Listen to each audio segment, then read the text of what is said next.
నాకు తెలియాలి, ఎందుకంటే నీ లోపల ఏదున్నా ఆ సీక్రెట్ నేను తెలుసుకోవాలి, నీ కేర్ టేకర్ నేను అని అడుగుతాడు ఆనందుడు గౌతమ బుద్ధుణ్ణి.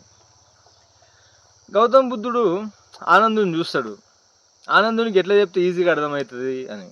ఆనందుడు కూడా క్షత్రుడే కాబట్టి ఆయనకు గుర్రపు స్వారీ పైన మంచి అవగాహన ఉంది, మేలు రకమైన గుర్రాలను గుర్తించడంలో ఆయన మంచి దిట్ట. ఆనంద్, నీకు తెలుసు కదా, అశ్వాలన్నీ కూడా చూడడానికి ఒకే విధంగా ఉంటాయి, కానీ వాటి యొక్క పరిగెత్తేటువంటి విధానము, వాటి యొక్క నైపుణ్యము, వాటి యొక్క గుణగణాల ఆధారంగా 4 కేటగిరీస్ ఉంటాయి.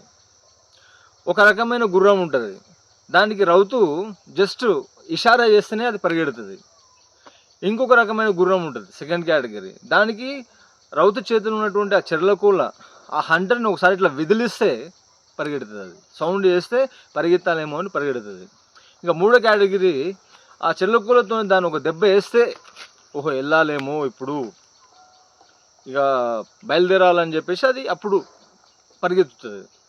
ఇంకా 4th కేటగిరీ ఉంటుంది, అది స్వారీకి పనికిరాదు, అది అది యూజ్లెస్ అనమాట. అది చూడడానికి గుర్రమే, అంత ఆకారము, వ్యవహారము, రూపురేఖలు, ముఖ కవలికలు యాషెస్ గుర్రమే, కానీ పర్ఫార్మెన్స్ అది రథాన్ని కట్టడానికి కానీ స్వారీ చేయడానికి కానీ పనికి రాదు అది.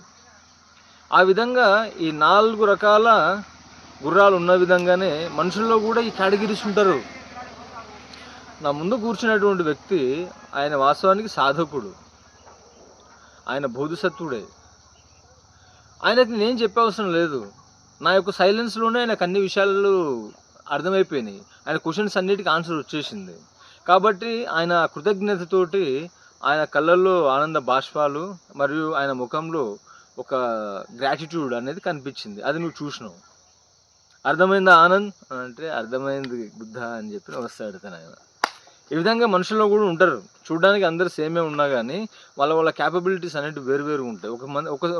ఒక వ్యక్తికి చూస్తేనే అర్థమైపోతుంది, కొంతమందికి చెప్తే అర్థమవుతుంది, ఇంతకుముందు డైలాగ్ కూడా వచ్చింది కదా, కొంతమంది చెప్పకపోయినా అర్థమవుతుంది, కొంతమంది అనుభవించి తెలుసుకుంటారు, కొంతమంది అనుభవించినా తెలుసుకోరు. ఇవన్నీ కేటగిరీస్ ఉంటాయి.